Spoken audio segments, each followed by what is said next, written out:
there's something that you're passionate to protest against, or that you think that dancing is going to be an effective mechanism of protesting against, you know,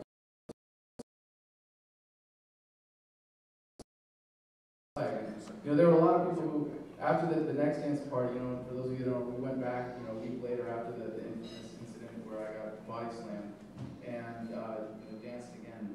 I wasn't even organized to turn my phone on. We went back and we had, instead of 5 people, well, the first one we actually had like 20 people that were there that were ready to dance, and only 5 of us actually got the opportunity because we all got arrested. And then, you know, they herded everybody else out. But the next time we went back, we had several hundred people. We had over 50 people dancing, and you know, they didn't stop us. And it was staring down the government. It was staring down the police state. It was more of a symbolic victory than anything, but we demonstrated, you know, some very powerful points that this is, first of all, the nature of government. When they say you can't dance here, it means that if you do dance here, you will be violently assaulted. And if enough of you dance here, then we won't violently assault you. Right? I think that the lesson of that and being able to portray that was really powerful. And I'm glad that a lot of people have been inspired by it and to similarly stand up in civil disobedience. But I think it's also a tactic that we have now. Like, why have a sit-in when you can have a dance-in?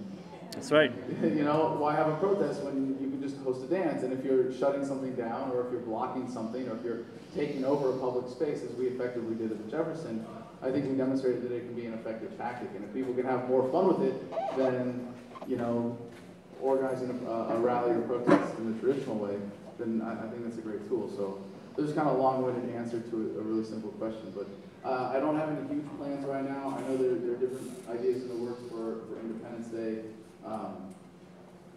but I'm open to ideas and suggestions.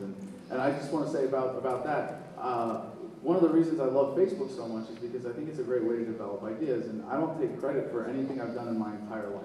This is part of being against intellectual property in the sense that, you know, you have to have a certain amount of intellectual humility. The idea of, and I'm sorry to get off on a tangent here, I'm passionately against intellectual property. Yeah! Hell yeah! Hell yeah!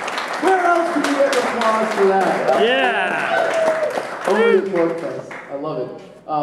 So I don't, but to me, being against intellectual property represents something much deeper in terms of being humble, having a certain intellectual humility, and not taking credit for anything any of us have ever done, because our actual contributions to the pool of intellectual property, if you want to call it that, of humanity are minuscule. When you write a book,